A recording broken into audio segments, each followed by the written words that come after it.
10.15 부동산 대책, 악순환의 고리, 주택시장과 가계부채. 서울 전역과 경기도 12개 지역을 규제지역 및 토지거래 허가구역으로 묶고 대출 규제를 강화한 정부의 10.15 주택시장 안정화 대책에 대해 전문가들은 전례가 없었던 초고강도 규제책이라고 평가했다. 현행 법상 정부가 쓸 수 있는 모든 규제를 망라해 대출 청약세제는 물론 갭투자 가수요까지 차단하겠다는 강력한 의지를 담았기 때문이다. 특히 토지거래 허가구역을 서울 전역과 경기도까지 확대한 조처는 시기나 규모 면에서 시장의 예상을 훌쩍 뛰어넘었다. 여러분, 한국에서 내 집 마련이랑 빚은 거의 한 단어처럼 느껴지지 않나요? 이 둘은 정말 뗄 수가 없는 관계인데요. 만약에 이 둘이 서로를 계속 키워주는 그런 악순환의 관계라면 어떨까요? 오늘 한 경제 연구를 바탕으로요, 우리나라 주택시장과 가계부채 사이에 숨겨진 아주 위험한 연결고리를 파헤쳐 보겠습니다. 자, 이걸로 한번 시작해 볼게요. 1757조 원. 이게 대체 무슨 숫자일까요? 바로 2021년 말 기준으로 대한민국 가계가 짊어지고 있는 빚의 총액입니다. 정말 상상하기도 힘든 어마어마한 숫자죠. 오늘 이야기의 출발점은 바로 이 숫자입니다. 자, 이 그래프를 한번 같이 보시죠. 저기 하늘로 쭉 뻗어 올라가는 파란 선, 저게 바로 집값이고요. 롤러코스터처럼 정신없이 오르내리는 주황선이 거래량, 그리고 바닥에 거의 붙어있는 초록선이 미분양 주택수입니다. 이 세 가지가 아주 복잡하게 얽히고 설키면서 바로 앞에서 봤던 그 천문학적인 빚을 만들어낸 겁니다. 오늘 저희가 바로 이 복잡하게 얽힌 실타래를 하나하나 풀어보려고 합니다. 자, 그래서 오늘 이런 순서로 이야기를 풀어가 볼 겁니다. 먼저 문제의 큰 그림을 보고 정부가 어떤 정책 도구들을 사용하는지 살펴볼 거고요. 그 다음엔 이 모든 것들이 어떻게 맞물려서 돌아가는지, 그리고 마지막으로 이 악순환을 과연 끊어낼 방법은 있는 건지 같이 고민해 보겠습니다. 자, 그럼 첫 번째 퍼즐부터 맞춰보죠. 도대체 한국의 가계부채, 왜 이렇게까지 늘어난 걸까요? 그리고 그 중심에 있는 이 주택시장은 대체 어떤 역할을 한 걸까요? 자, 그럼 정부는 이 시장을 어떻게 조절하려고 했을까요? 정부가 쓰는 일종의 컨트롤 패널이 있거든요. 이걸 한번 들여다볼게요. 바로 대출의 문턱을 높이거나 낮추는 핵심 규제들, 금융 레버리지라고 부르는 것들입니다. 가장 대표적인 게 바로 이 LTV입니다. 주택담보대출 비율? 이름은 어렵지만 내용은 간단해요. 집값 대비 얼마까지 빌려줄 거냐 이거죠.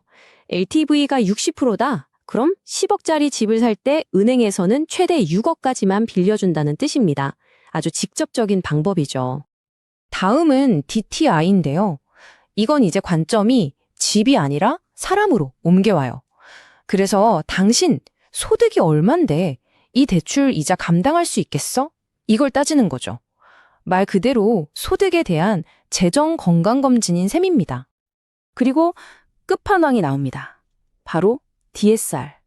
이건요, 주택 대출만 보는 게 아니에요. 신용대출, 카드론, 자동차 할부, 그냥 당신이 진 모든 빚을 다 끌고 모아서 상환 능력을 봅니다. 이건 그냥 건강검진 수준이 아니라 재정 상태에 대한 정밀 종합검진이라고 봐야겠죠. 훨씬 빡빡합니다. 이 타임라인을 쭉 보시면요, 정부의 고민이 그대로 느껴져요. 2014년처럼 시장이 너무 얼어붙었다 싶으면 규제를 확 풀어서 불을 지피고요. 반대로 2017년처럼 너무 과열된다 싶으면 다시 꽉 조여서 식히는 거죠. 이런 줄다리기가 계속된 겁니다. 그러니까 이 규제들이 그냥 딱 정해진 규칙이 아니었다는 거죠. 자, 그렇다면 정부의 이런 줄다리기가 실제로 우리 가계부채에 어떤 영향을 줬을까요? 이제 연구가 찾아낸 아주 핵심적인 연결고리를 한번 살펴보겠습니다. 결론은요, 아주 명확했습니다. 연구에 따르면 정부가 LTV, DTI 같은 대출 규제, 그러니까 일종의 수도꼭지를 조절할 때마다 가계부채라는 물의 양이 직접적으로 늘거나 줄었다는 게 데이터로 딱 증명됐다는 겁니다. 바로 이겁니다. 왼쪽처럼 규제라는 수도꼭지를 활짝 열어요. 그럼 어떻게 될까요? 당연히 시장에 돈이 막 풀리면서 가계부채가 늘어나죠. 반대로 오른쪽처럼 수도꼭지를 꽉 잠가버리면 돈줄이 마르면서 부채 증가세도 확 꺾이는 겁니다. 정말 명확한 인과관계죠. 자, 그런데 말이죠. 이야기는 여기서 끝나지 않습니다. 지금부터가 진짜 하이라이트예요. 연구가 발견한 건 이런 단순한 원인과 결과가 아니었거든요. 바로 서로가 서로를 만드는 꼬리에 꼬리를 무는 피드백 루프였습니다. 이걸 설명하기 위해서 연구진들이 아주 특별한 지표를 하나 만들었어요. 주택시장 공통요인이라는 건데요. 어렵게 생각할 것 없이 집값, 거래량, 미분양 재고 이 세 가지를 하나로 합쳐서 지금 시장이 얼마나 뜨거운지 또는 차가운지를 보여주는 종합 온도계라고 생각하시면 딱 맞습니다. 그리고 이 온도계를 가지고 분석했더니 핵심적인 사실이 드러납니다. 바로 이거예요. 주택시장과 가계부채의 관계가 일방총행이 아니었다는 겁니다. 주택시장이 부채에 영향을 주고요. 동시에 그 부채가 다시 주택시장에 영향을 주더라는 거죠. 양방향이라는 겁니다. 이게 바로 그 무서운 악순환의 구조입니다. 자, 보세요. 1단계, 시장이 막 뜨거워져요. 집값이 오르죠? 그럼 사람들이 지금이라도 사야겠다 하면서 빚을 더 내서 집을 삽니다. 가계부채가 늘어나겠죠? 자, 그럼 2단계, 그렇게 시장에 풀린 돈, 즉 늘어난 가계부채는 뭘 할까요?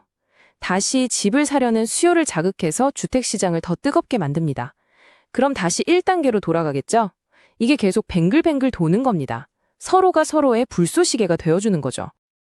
자, 이렇게 강력한 순환고리가 있다는 걸 알게 됐습니다. 그럼 우리는 여기서 뭘 생각해야 할까요? 이 발견이 앞으로의 정책이나 우리 개개인의 삶에 어떤 의미를 던지는지 한번 짚어보겠습니다. 오늘 이야기의 핵심, 바로 이겁니다. 주택시장이랑 가계부채는 그냥 동전의 양면 같은 거예요. 어느 한쪽만 보고 정책을 펼 수가 없다는 거죠. 왜냐? 집값을 잡겠다고 섣불리 뭘 했다가는 부채 문제가 터질 수 있고, 반대로 부채를 관리하겠다고 나섰다가는 주택시장이 꽁꽁 얼어붙을 수도 있으니까요. 이 피드백 루프 때문에 시장 안정화가 그렇게나 어려운 거고요. 또 국가의 거시경제 정책이 왜 내 직업 사정과 바로 연결되는지를 분명하게 보여주는 겁니다. 자, 그렇다면 마지막 질문입니다. 만약 주택시장과 가계부채가 이렇게 서로를 키워주면서 단단한 고리로 묶여 있다면 과연 어떤 정책이 이 악순환의 고리를 정말로 끊어낼 수 있을까요? 아마 생각보다 훨씬 더 복잡한 해법이 필요할지도 모르겠습니다.